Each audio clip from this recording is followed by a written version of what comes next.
YMGI mini-split air conditioning and heat pump systems feature a highly efficient and quiet outdoor condensing unit, with one or more sleek, stylish, ultra-quiet indoor air handling units. The air handling units are available in wall, ceiling, or floor mount configurations. The condensing units are available in single and multiple zone capabilities. Some of the tools required for installation include number 2 Phillips screwdriver, flat screwdriver, electric drill, 3-inch hole saw, drill extension, level, tape measure, 2 adjustable wrenches, wire cutters, wire strippers, number 4 metric Allen wrench, cable ties, nitrogen tank with regulator, manifold gauges, a multimeter, vacuum pump, vacuum gauge, and a stud finder. The key to a long life of great performance with any of our products is proper installation from the beginning to the end. Each YMGI product has been fully tested before being packed. While product quality is important, the installation takes even more share, as high as 60% of the quality for successful and peaceful operation, and ensures the unit's lifetime to a maximum. Prior to the purchase of the unit, low requirement calculations for heating and cooling should be conducted by the installing technician or a contractor for proper unit sizing. Use Manual J or other reputable HVAC sizing programs. The installation of a mini-split system is different from that of the standard North American central cooling and heat pump system. By following the manufacturer's installation instructions closely and using caution throughout the entire installation process, unit failure and damage can be prevented due to steps that can easily be missed during the installation of these units. We strongly recommend that more than one technician be on site when installing the unit for safety reasons and for easier installation. In this video, we will be installing a YMGI 59 series indoor ceiling cassette to illustrate the recommended procedures to ensure a successful unit operation. Actual installation situations may vary due to building construction, application, and other factors. Ultimately, the contractor's experience and discretion will play a large part in the final outcome. When you receive your unit, check the faceplate and unit boxes to ensure that they are matched. The unit size is marked on both the unit and faceplate boxes as shown here. Check for any shipping damage to the boxes when receiving. If damage is found, mark it on the shipping papers with the shipper present and notify YMGI customer service immediately. Remove the unit and faceplate from their boxes. Check for any physical damage.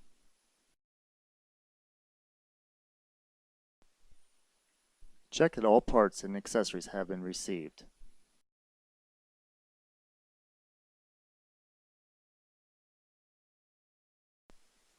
A template has been included with the unit for ease of installation in all ceilings. Next, check the blower wheel to ensure that it rotates freely. Check that the coil is leak-free by releasing the nitrogen as shown here. If no nitrogen is present, pressurize the coil with nitrogen to between 125 and 200 psig. If the nitrogen charge does not hold, a leak is present. Contact customer service immediately in the event of a leak, damage, or missing parts. With everything in good order, you can proceed with the installation. Find a location that will allow for unobstructed airflow, that is not too close to any supply air vents, electronic devices, or heat sources like kitchen equipment. The ceiling cassette disperses air in 4 directions for more efficient conditioning of the air. You must allow 39 inches away from any wall. Centering the unit in the room is strongly recommended.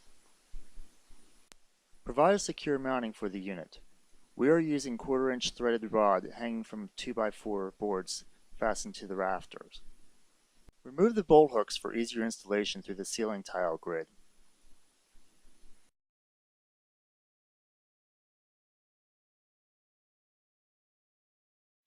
Carefully lift the unit through the ceiling.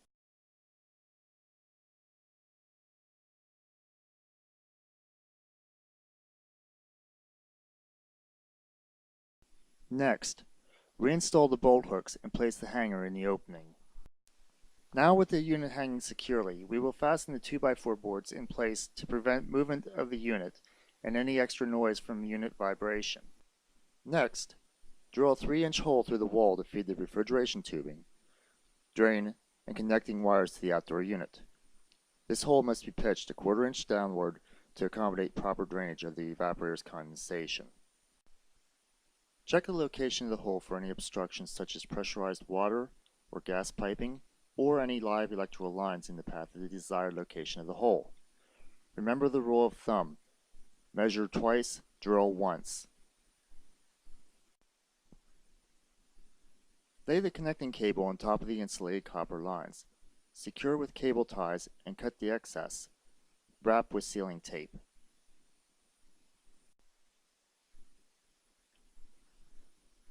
If you're connecting multiple zones, we suggest marking each piping line and cable with the designated zone that it is intended for. This is to prevent cross-piping or wiring between the zones. Next, seal the ends of the copper lines with tape or any other method to prevent contamination or dirt from entering the system. Gently feed the cable and piping through the outside hole. Use extreme caution not to kink the refrigeration tubing or introduce dirt or debris into the system. Next, install the interconnecting cable to the terminal block in the electrical panel. Connect black to terminal 1, white to terminal 2, red to terminal 3, and green to ground. We recommend marking both ends of the cable in this manner to prevent the possibility of cross-wiring between the indoor and outdoor unit contacts. YMGI provides a hardwired controller with the unit in our Generation 2 series. To install this, mount the controller on the wall close to the unit and run the wire to the unit, plugging the modular end into the blue port provided on the printed circuit control board in the electrical box. After installing all wires, replace the power box cover. Now remove the caps from the flare fittings to prepare to install the refrigerant tubing. Install both lines. Snug the flare nuts with 2 wrenches. Use caution not to over-tighten the nuts and break the flares. Now we will install the drain line. Use the flex adapter included with the accessory kit to fasten into the drain outlet, and then fasten 3/4 PVC to drain to the outside. The sealing cassette is equipped with a condensate pump, which has a lift of 25 inches. The use of an auxiliary condensate pump may be necessary. After all the connections are made, we are ready to install the faceplate. Remove the shipping screws, then remove the grill cover. The cover mounts to the unit using 4 number 8 screws. The screws mount into each corner. The screws are included with the cover. Mount the cover to the unit with the screws. Tighten the screws snugly to prevent vibration, but not to crack the plastic casing. Connect the wiring harnesses for the motors and display. The harnesses for the motors are identical and can be plugged into either side in our Generation 1 series. In our Generation 2 series, the wiring is tied together for both motors at the factory, requiring only one motor connection to the faceplate. Now adjust the unit to fit snugly against the ceiling to prevent any further vibration. Neatly tuck the wires out of the way of the blower. In a Generation 1, the wire for the damper motor cannot be tucked in. Drape it across the blower in such a way that it will not come in contact with the fan. After all wires are secured, reinstall the filter cover. After connections are made to the outdoor unit and all the preparations detailed in the outdoor unit video are made, you can start the unit. Using the remote or wired controller, test all the functions of the unit.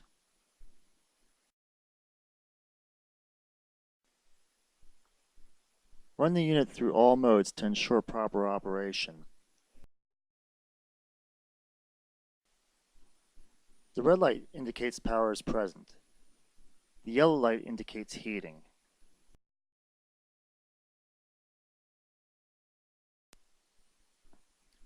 The green indicates cooling mode. If no other light except the red is on and the louvers are open, that indicates that the unit is in fan mode. YMGI's U-Touch feature on the unit remote can improve your comfort level by bringing comfort control to your level instead of at the indoor unit's sensor. When you press the U-Touch button, the unit will use the temperature where the remote is located as its target temperature control. Once you do so, you will notice a figure of a person surrounded by stars appearing on the remote. Once the U-Touch stars appear, the remote will send a signal of the remote local temperature to the indoor unit. This remote local temperature will supersede the return air temperature as the unit's target temperature. A signal will be sent from the remote to the indoor unit, updating the remote local temperature every 10 minutes. If at any time during this process a signal is not received by the indoor unit from the remote, the unit will switch back to the previously set temperature before the U-Touch feature was activated. To turn the U-Touch feature off, simply press the U-Touch button until you see the symbol disappear from the remote screen. By doing so, the return air temperature will take the place of the remote local temperature as the unit's target temperature. When finished, train the customer in the use of their unit. Fully complete the technician checklist included in the warranty registration sheet, along with all other information, and have the customer return the form along with a copy of the installation invoice within 7 days of completion of the installation in order to validate the factory warranty. The technician checklist is an extra tool to ensure that all procedures have been completed and alert you to any possible issues before leaving the job site. By following the details presented in this video and the installation manual, you will be assured of a successful installation with many years of quality service. If you have any questions about the unit during the course of the installation or servicing, feel free to contact our technical support from the job site with the unit model and serial numbers to better assist you in the resolution of any questions or issues you may have.